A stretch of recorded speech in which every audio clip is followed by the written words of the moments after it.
I'm David Olson. I'm the Director of Education at Retro Report. I'll tell you more about Retro Report in a moment. If you're unfamiliar, I'm joined tonight by the wonderful Annie Evans. Hi, everybody. I'm Annie from New American History. We are based at the University of Richmond here in Virginia. And my role is to work with educators like yourselves. We create all open educational resources and we push them out across the country. We'll be talking a lot more about that along with Dave. Excellent.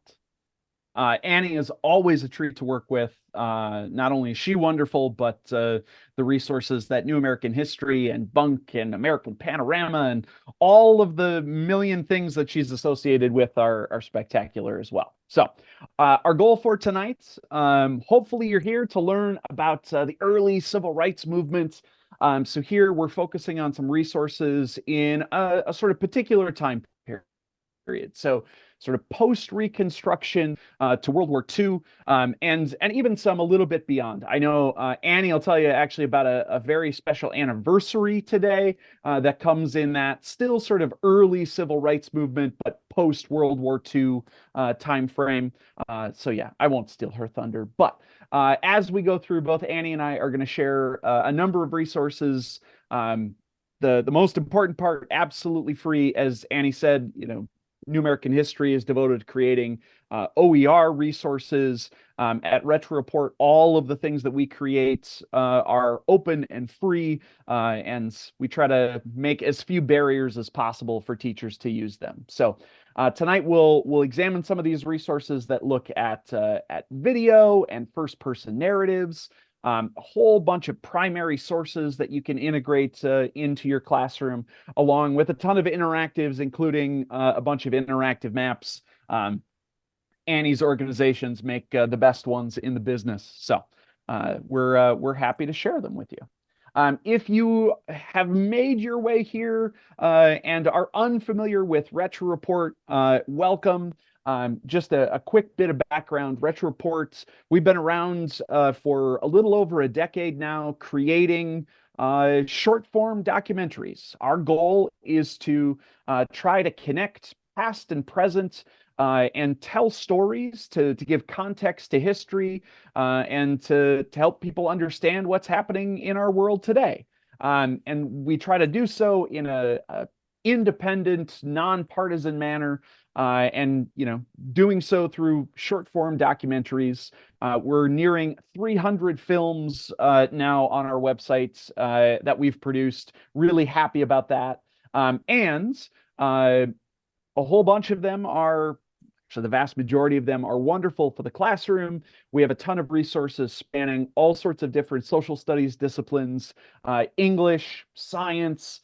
Tonight, the resources we'll be sharing, perfect for U.S. history for sure, but also great for English ELA courses, great for civics and government courses, a number of different ways that you can likely use them. And then I'll let Annie, I'm going to pop out and show you the New American History website. Annie, what do you want to tell us about New American History? So we've been around. This is our 5th anniversary coming up this year. And we are all out of the imagination of historian Ed Ayers. Ed's our director. I used so many of Dr. Ayers' earlier digital scholarship projects like the Valley of the Shadow. When I was a beginning teacher and all throughout my career, he's always sort of been 10 steps ahead of everyone else, which is what we love about that guy.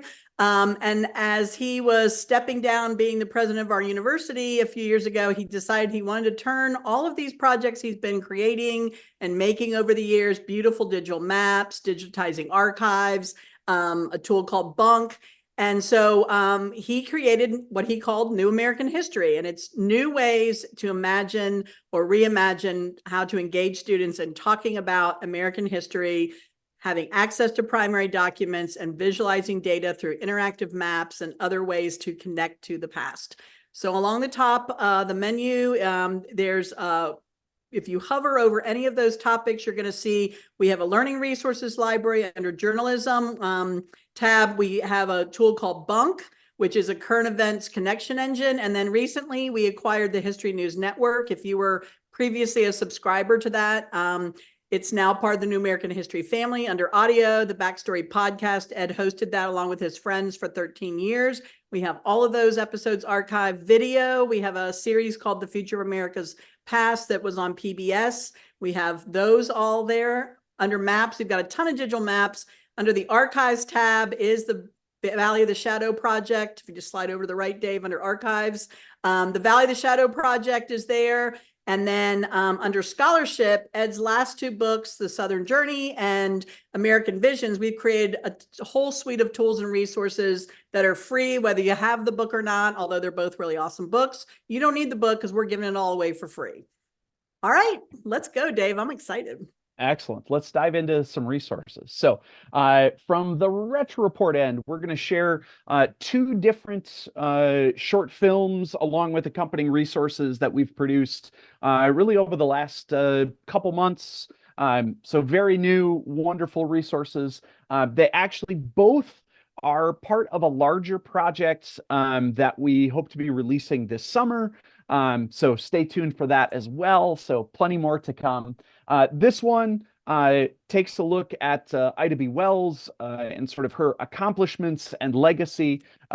These films, I think this one's around 10 minutes. The second one I'll show you in total is around 12. I'm just going to show you a short chunk of them so you get an idea of sort of our storytelling style and the context of the film.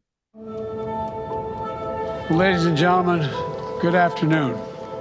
In March 2022, when President Joe Biden signed the nation's first anti-lynching law, The Emmett Till Anti-Lynching Act, making lynching a federal hate crime for the first time in American history.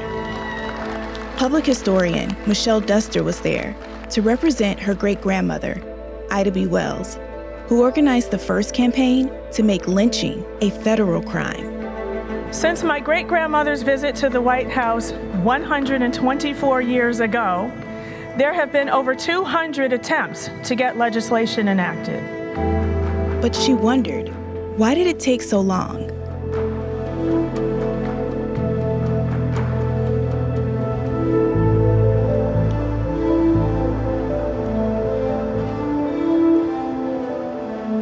My great-grandmother, Ida B. Wells, was a journalist, a civil rights activist, a suffragist who fought for freedom, justice, and equality. This was an image of her when she's older, and these are some of her more famous quotes. The way to right wrongs is to turn the light of truth upon them.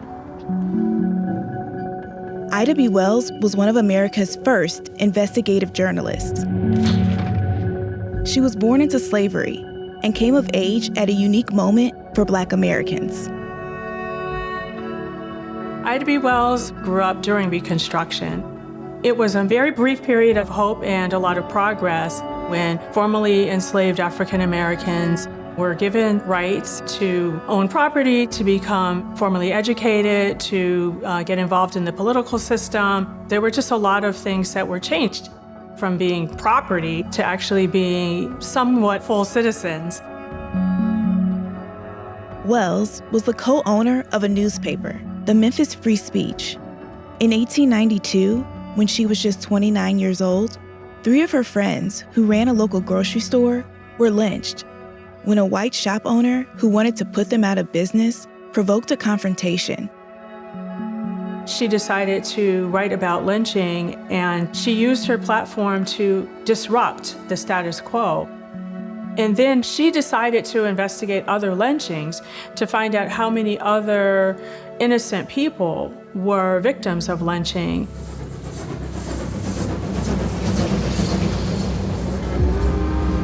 She would often travel to the site where the lynching occurred. She would interview as many people as she could to get a full picture, right, of what happened. Wells wrote 3 pamphlets across the 1890s to bring attention to the ways lynch victims were not receiving justice. In her pamphlet, A Red Record, Wells told the story of Henry Smith, who was accused of killing a child. He was never tried, but was burned alive as a crowd looked on. Never, she wrote, has any Christian people stooped to such shocking brutality and indescribable barbarism as the people of Paris, Texas, on the 1st of February, 1893. So, gives you an idea there. Not only the rest of the film, not only does it talk about the work of Ida B. Wells, how she really managed to document lynchings across the country, but then turn that into action, which fortunately and unfortunately, I mean, we did end up passing a federal anti-lynching law. It just took literally 100 years to make it happen. So here I'll show you some of the resources that go with this. So there is a full lesson and student activity, which I'll navigate to in just a second. And here, this activity, as you'll see, provides students some background, not only on the Reconstruction period, but then helps them sort of make connections to this debate over the federal anti-lynching legislation, and then how it ultimately becomes the Emmett Till Act, which is the act that was signed in 2021. And then a brand new interactive, which we just released, which we're really excited about. So I'll show you all of those wonderful things. So if you come to retroreport.org, and if you haven't been here for a while or never been here, the easiest way to navigate is if you click Explore by Topic, it'll bring you to this library page where you can scroll through and find all of the different films that we have. If it has some classroom resources, it has this wonderful little yellow banner that says has lesson plan. We try not to hide it from you. So here, if we scroll down and click on the Ida B. Wells one, it'll open up that page. And what we'll get is the film here at the top of the page. As you scroll down, a couple things you'll notice. I played this with the captions on, which is a wonderful thing to do, not only for students who might be English learners, but really as a help for all students in language development. But I know what you're thinking. Dave, I have turned auto caption on YouTube so many times, and it's awful and it's a hot mess. But don't you worry, because at Retro Report, we upload our own SRT files. So that is the closed captioning file. So what you're going to see on the screen when you turn on the captions is actually what's being said, and it's actually timed correctly. So really very helpful. You can also find the full transcript as well. Click here on read transcript. One of the things I love about the transcript is it not only goes through and tells you, what's being said and by whom, but we also have, whenever we use archival footage, one of the things you'll notice is we annotate our archival footage as well. So, we tell you, we give you the lower thirds, we tell you who's talking, and then provide you some additional context there. If you keep scrolling down, what you'll find is the lesson plan, and I'll click on these in a second. But you could scroll down a little further and see the overview. You can look at objectives, essential questions, all of those sorts of things, if you want a sneak peek at what this lesson is about. If we click on these will take you to the Google Docs where we have created these resources. We create them in Google Docs so that you can, as easily as possible, make a copy and then make whatever adjustments you'd like to these materials. I spent way too many hours of my life as a teacher finding almost perfect resources only to discover it was in a PDF, which meant the next hour of my life was going to be recreating someone's really close to excellent work, but not quite right for my classroom. So if you click on the lesson plan, this will bring you to the teacher-facing document. So this will tell you, where might I use this? What are my essential questions? What are my students actually going to do? If I click on the student activity, this will bring you to the student-facing document. So more likely than not, this is the one you would make a copy of, and then feel free to make changes. So here we provide some historical background. There's some great resources here. This one from American Experience, actually, which brings us to some short interviews with some prominent historians. Here has students look through an interactive map from the Equal Justice Initiative, has students watch the film and asks a handful of questions with the film, and then sort of goes through. One of the images that caught my eye in this film was this map right here, which we've included on this lesson plan or this student activity. So this one, Ida B. Wells's pamphlet that she actually produced a number of different versions of it over a couple different years, called A Red Record, then got turned into a map called The Red Record of Lynching, which was introduced as evidence in Congress, essentially, during congressional debates over the initial federal Anti-Lynching Act proposal. So that was known as the Dyer Anti-Lynching Act, or Dyer Anti-Lynching Bill. It never became a law. But I saw this and knew immediately, like, oh, this would be something fantastic for students to dive into and to be able to dissect. So I just finished with it and we published it. And you can go check out, if you click here on the interactive map, The Red Record of Lynching. It will bring this up here. And then it is a fully annotated map. I like going down here and clicking on the full screen, but what you'll see here, first we can go check out the key, which will tell us, okay, what do these different icons mean? What am I going to see as I go through? Here you can actually play the film right from the interactive map. This will provide you some context. So this is actual data that Ida B. Wells compiled. And she helped create this.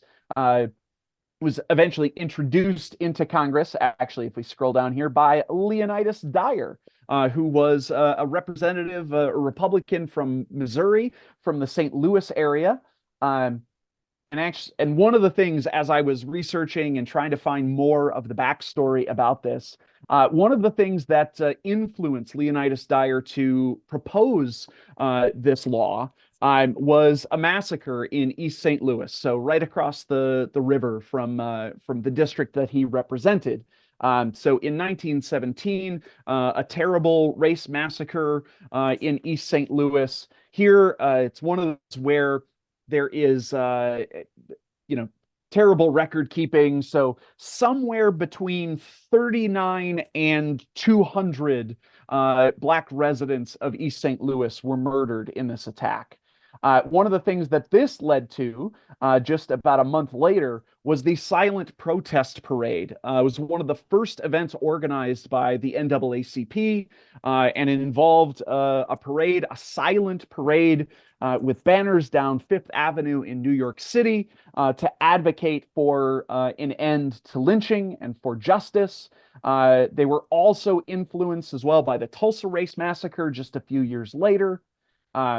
So I encourage you, I won't take too much more time with this, but I encourage you to go play with this. I think it's really cool. You can go learn about all of the different members of Congress that they called out specifically on the map. So if you were a member of the House and you were in a northern state and you voted against this, they put your name on the map and called you out for it. So it's unique tactics. And not a lot has changed in Congress in 200 years, has it? So I encourage you to go check that out. I think it's really cool. And like I said, it's something I hope your students will find a way to dive into and to check out. The other film, as we leap forward just a bit in time here, so the context there for Ida B. Wells, mostly in the 1890s up through the 1920s, when the Dyer Bill is first introduced. But then as we move into the World War II time period, we get another civil rights fight that pops up. And here we created a film that tells the story of the Double V campaign. So we'll take a look at a segment from this. This is mine. That was awarded to me. I wear it like that. That's my Congressional Gold Medal. Kind of heavy. When First Sergeant Jack McDowell accepted his Congressional Gold Medal, Mr. William McDowell, representative of the Montford Point Marines. He was representing a special group of World War II veterans, America's first Black Marines. I don't think we imagined that anything like this would ever happen in our lifetime. There wasn't a dry eye in the crowd. and you heard grown men in their 80s and 90s saying this is the best day of my life. For men like the Montford Point Marines, World War II wasn't only about fighting overseas. It was also about a fight here at home.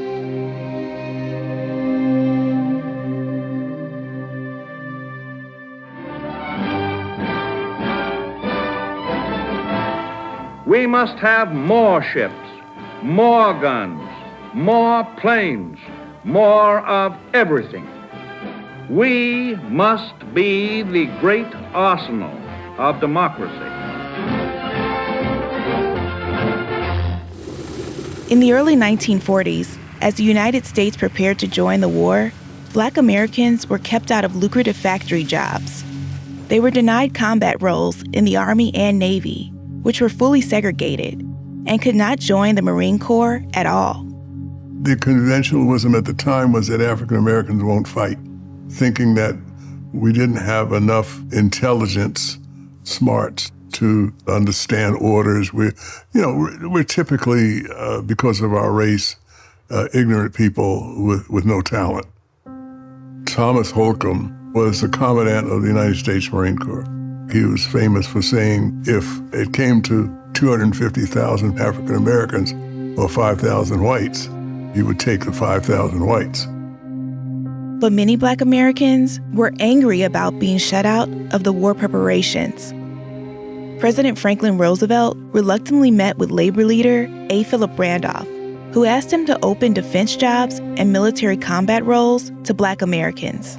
Negro people feel they have earned the right to participate in every phase of the government.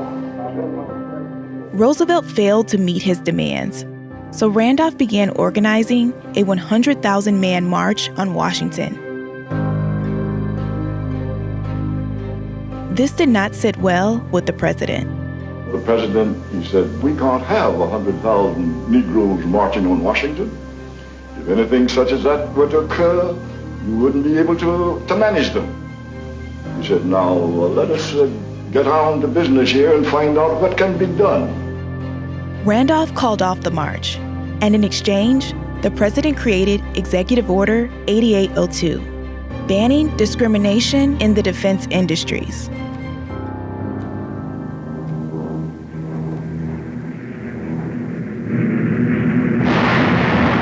December 7th, 1941. Suddenly, America was at war, and the limited openings for Black soldiers in segregated military units were quickly filled. After the bombing of Pearl Harbor, thousands of Black Americans go to recruiting offices all across the country to try to volunteer their service. Dozens of those Black Americans are turned away at the recruiting offices, though, and they're just left dumbstruck by this. In many cases, the military turned away Black volunteers who had advanced degrees from Harvard, who had language capabilities, who had scientific backgrounds, only because of the color of their skin. One thing I want to point out here, it's an amazing film. The gentleman who you saw first, Jack McDowell, 95 years old.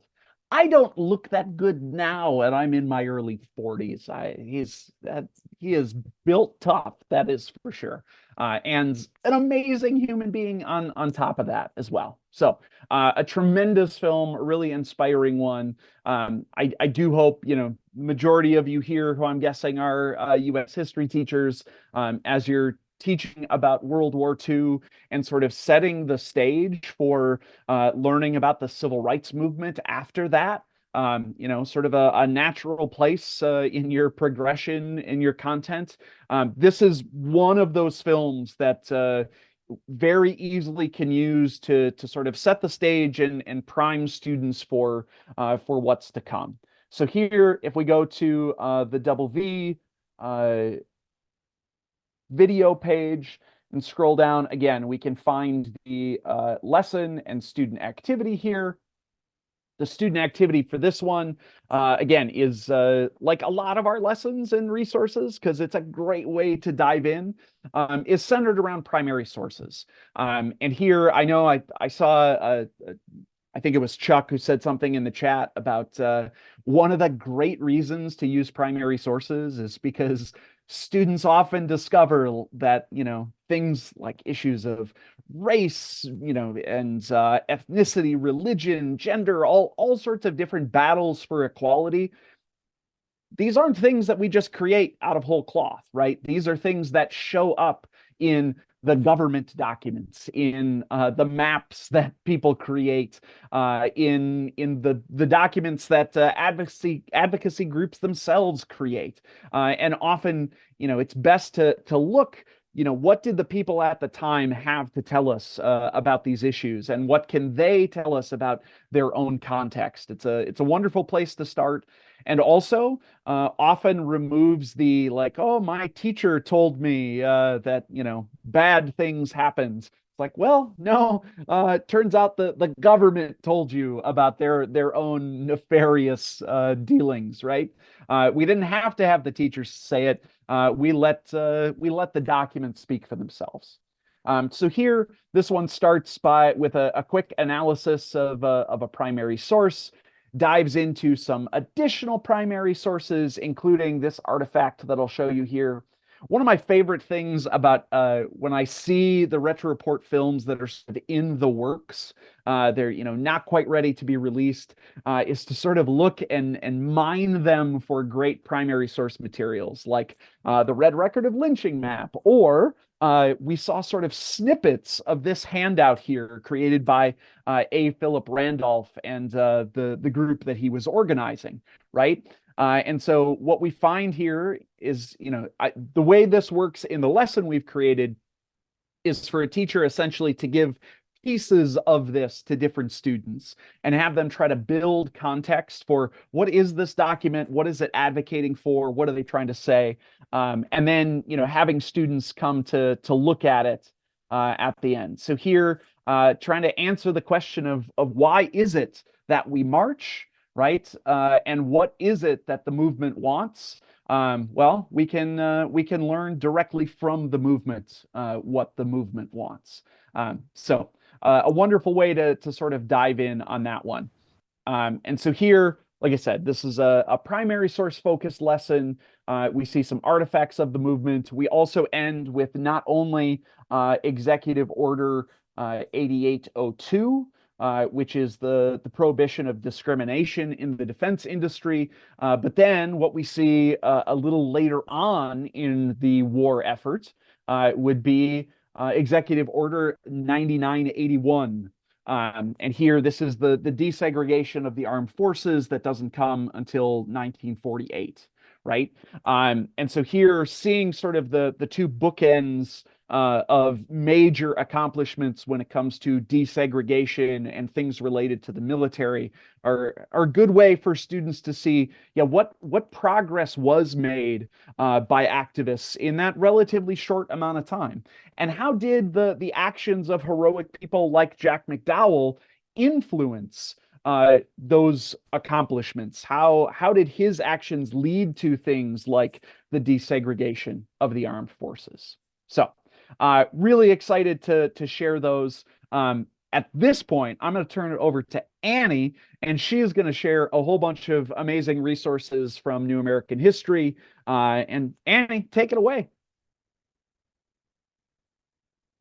You got to unmute yourself first, though, Annie. Thank you, Dave. You're so welcome. Okay, I'm hoping none of my controls are always the things that confound me. All right, so I'm just going to pull up a couple of tabs I had ready to go. We're going to hop right to it. So Dave already kind of showed you around the homepage.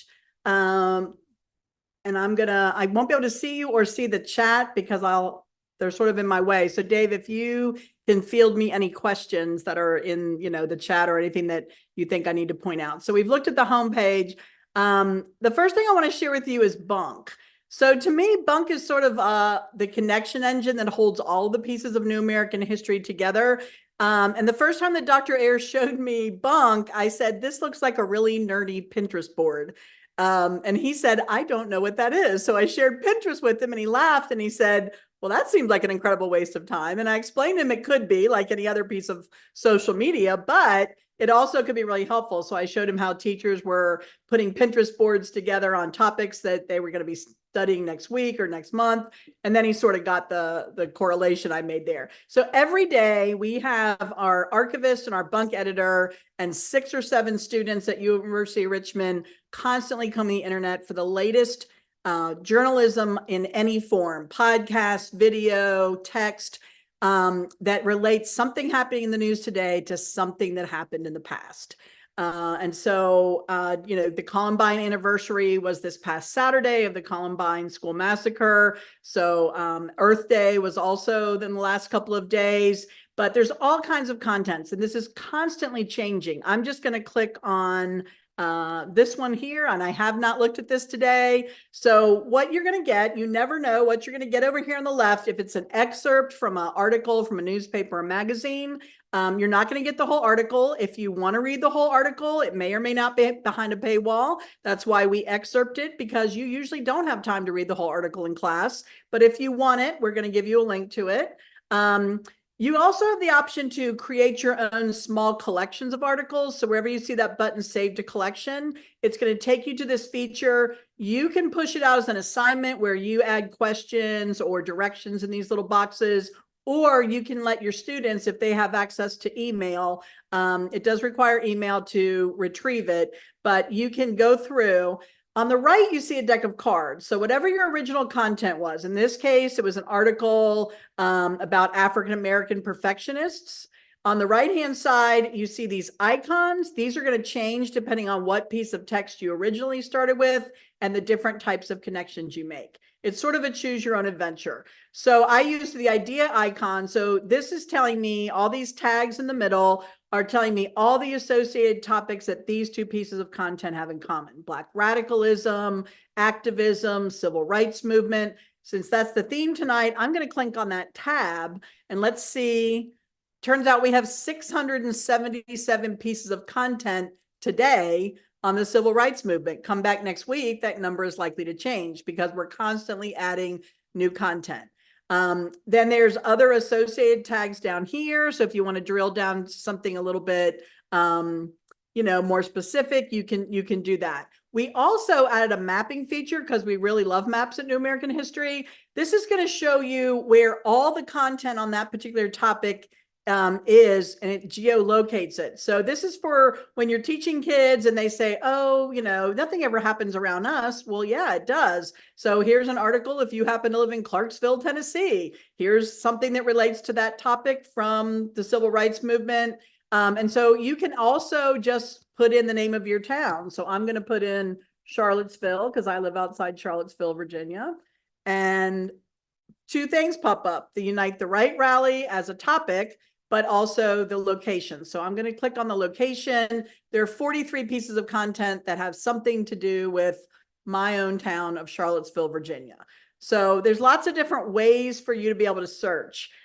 We build out exhibits on a variety of topics. So this was the one that you saw featured on the homepage, had to do with Earth Day. But if you scroll down here, you're going to see a variety of different, I'm going to click on the Great Depression one since we're looking at that era up until 1945. So when you go into a bunk exhibit, it's sort of like a giant collection of collections. These are hand curated and they also are constantly being updated. So the subtopics under Great Depression would be the government response, the Dust Bowl, documenting the Depression, politics.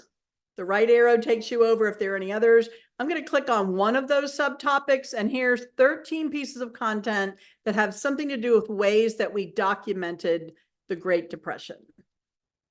So those are exhibits that we can curate. You can pitch us an idea for an exhibit, or as we said, you can create your own collection. The directions for that are up here.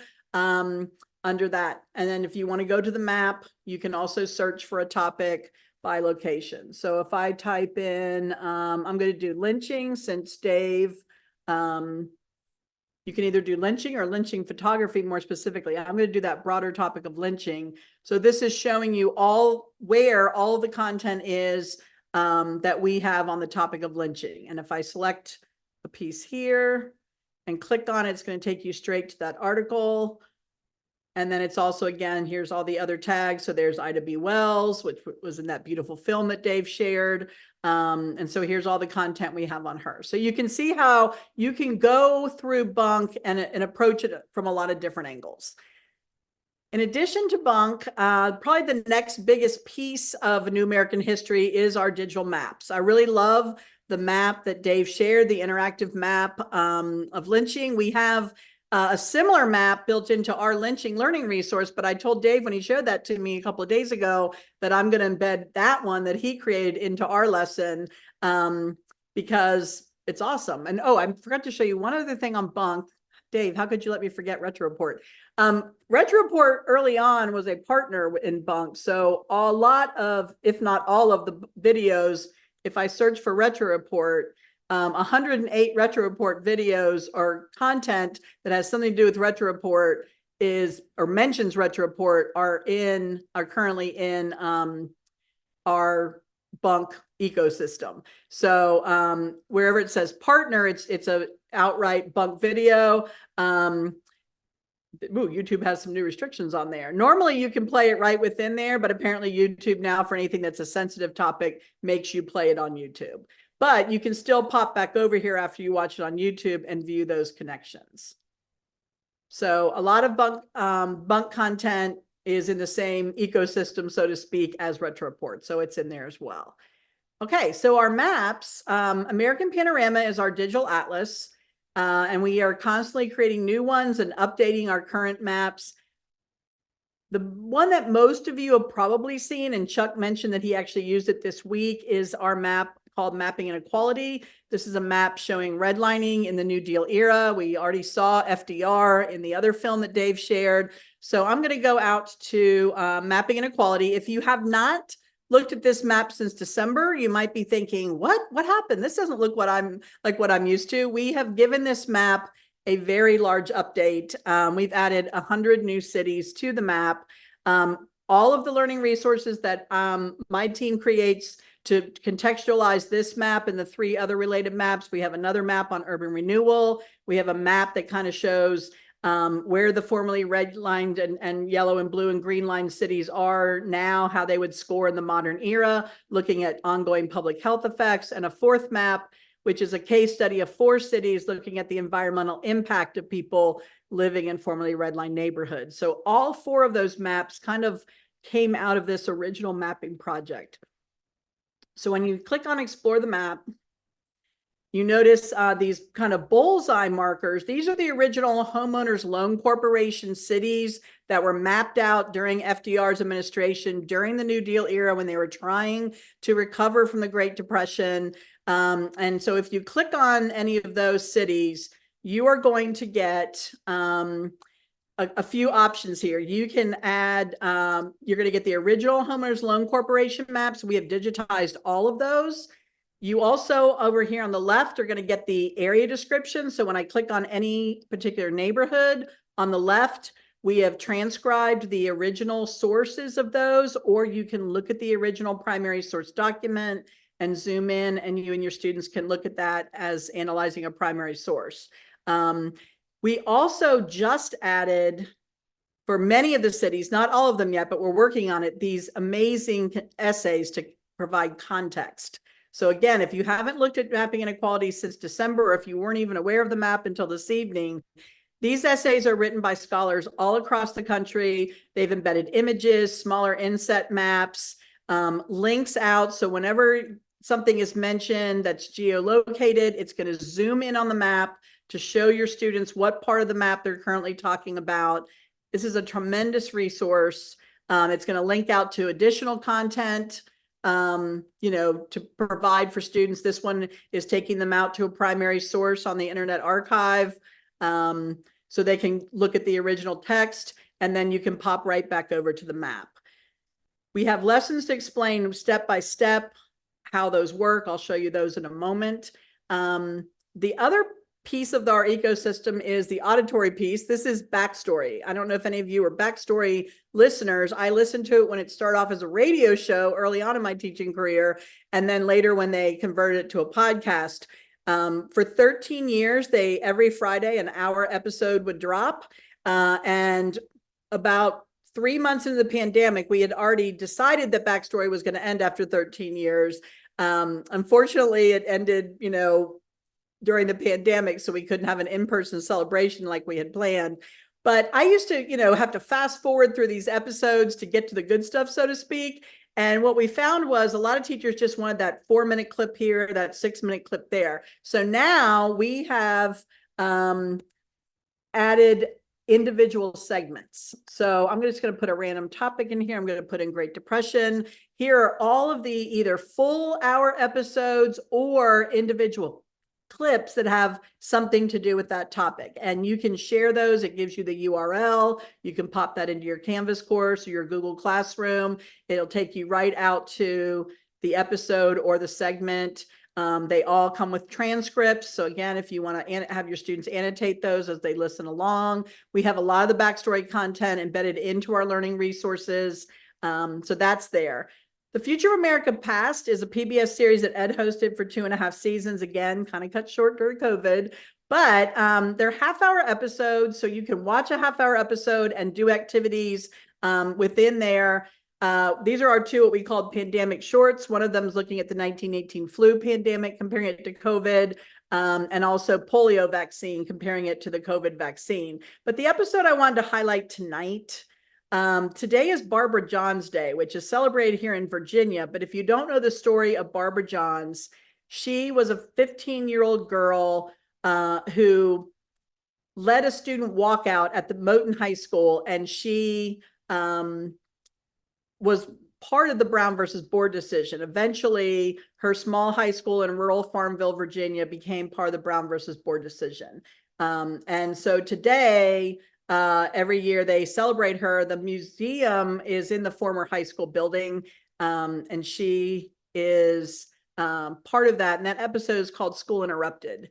So you can watch the whole half-hour episode straight through the player, or we have segmented into smaller chunks embedded into our learning resources. And there's that tab hiding. So our learning resources are designed, this is our teacher view. The only difference between the student and the teacher view is the color scheme is a cream color for teachers and navy blue for students. So you can kind of keep it straight in your head, but kids don't need to know all the standards that we link out to. And we definitely don't need to bog them down with our teaching tips, but we include very, reflective teaching tips to tell you not only the technology tools we're using and the primary sources and the pedagogy strategies, but we also give you warnings for things like sensitive content and tips on how to prepare your students. Kids don't need that.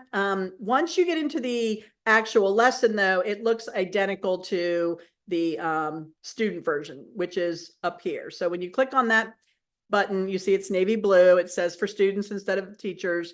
This is the part you would embed into your course for students. We have immersive reader built into all of our lessons, so that will activate the read aloud to read the lesson out loud to students. It includes the picture dictionary. So they click on the word, they can hear the word, they can see a picture to represent the word, which is really great for our students that struggle with reading or perhaps are learning English for the first time. The vocabulary is in a pop-down menu. If it's a video-based lesson, it's going to play right there within the player, just like Dave's did. And everything you need to teach this lesson, inquiry-based questions. If there's an activity like a word sort or graphic organizer, it's already embedded in there. You can either print it out if your kids do better on paper, or you can have, we give you a link to it. You can just have the kids click on that link. It's going to take you straight to whatever it is. They can make a copy or you can print it out. You hit the back button, they're right back there in the lesson. If there's a slideshow, you can give them a link to the slideshow or you can let them view it in our player. So everything that you need is already embedded in there for you.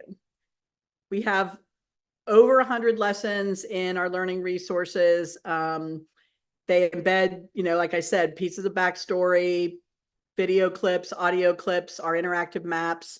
So I can zoom into classes and show you how to use any of this content. I can zoom in and also do professional learning for your school division. I think that's everything. I want to go back to slides, make sure I didn't miss anything big. And I know we want to save time for questions.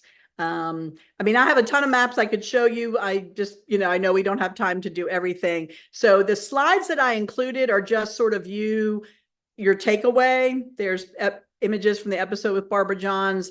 Another map we have is Photogrammer, which has images from the Great Depression era. It's geolocated, so very similar to the bunk feature. So you can click in wherever you live. You can click down to your actual city, and it'll show you all the images in your county or city to personalize it. Or you can say, I just want to see images by this particular photographer. And then it'll show you that, or you can pop it back out to other photographers. You can search by theme. So if you want to drill down to just look at pictures of people, and then you can just unclick anything if you want to go back out and start all over again. So that's Photogrammer. So again, we've got tons of maps, we've got learning resources, we've got video and audio content, and we provide free outreach. So please take time to look through all the slides. I put links in the presenter notes to everything. And I'd be happy to zoom in and share more with you.